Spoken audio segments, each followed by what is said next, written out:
सकाळी पोट साफ होत नाही? तर लक्ष द्या, तुम्ही रोज एक मोठी चूक करत आहात आणि ही चूक सुधारली नाही तर कितीही उपाय केले तरी काहीच फरक पडणार नाही. आजकाल आपली लाईफस्टाईल अशी झाली आहे की आपण वेळेवर खाणं पिणं करत नाही. सकाळी उठल्यावर लगेच मोबाईल, घाईघाईत चहा, काही लोक नाश्ता स्किप करतात. दिवसभर बाहेरचं ऑइली किंवा प्रोसेस्ड खाणं जास्त होतं.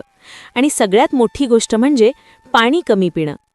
या छोट्या छोट्या सवयी मिळून डायजेशनवर परिणाम होतो आणि हळूहळू पोट साफ न होण्याचा प्रॉब्लेम सुरू होतो. सुरुवातीला हे सगळं नॉर्मल वाटतं, पण नंतर गॅस, ब्लोटिंग, ॲसिडिटी आणि जडपणा वाढतो. आणि खूप लोक रोज हा त्रास सहन करत असतात, पण खरं कारण समजत नाही. खूप लोकांना वाटतं फक्त औषध घेतलं की पोट साफ होईल, पण खरं कारण आपल्या सवयी असतात. म्हणूनच एक सोप्पा उपाय आहे जो खूप लोक इग्नोर करतात, आणि तो म्हणजे इसबगोल.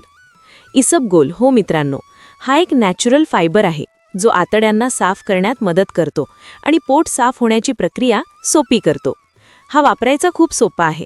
रात्री झोपण्याआधी 1 ग्लास कोमट पाण्यात 1 चमचा इसबगोल घ्या आणि ते लगेच प्या. आणि त्यानंतर थोडं पाणी अजून प्या, कारण शरीरात पाण्याचं प्रमाण योग्य असणं खूप गरजेचं आहे. यामुळे स्टूल सॉफ्ट होण्यास मदत होते, आतड्यांची हालचाल सुधारते आणि सकाळी पोट साफ होण्यास सोपं जातं. साधारण 2 ते 3 दिवस वापरल्यावर हलकं वाटायला सुरुवात होते आणि ब्लोटिंग कमी होतं. हे तुम्ही सलग 3 ते 5 दिवस करून बघा आणि त्याचसोबत पाणी पिण्याची सवय वाढवा. सकाळी कोमट पाणी प्या आणि थोडं चालणं सुरू करा, म्हणजे रिझल्ट अजून चांगला दिसेल. इसबगोल तुम्हाला जवळच्या मेडिकल किंवा किराणा दुकानात सहज मिळेल.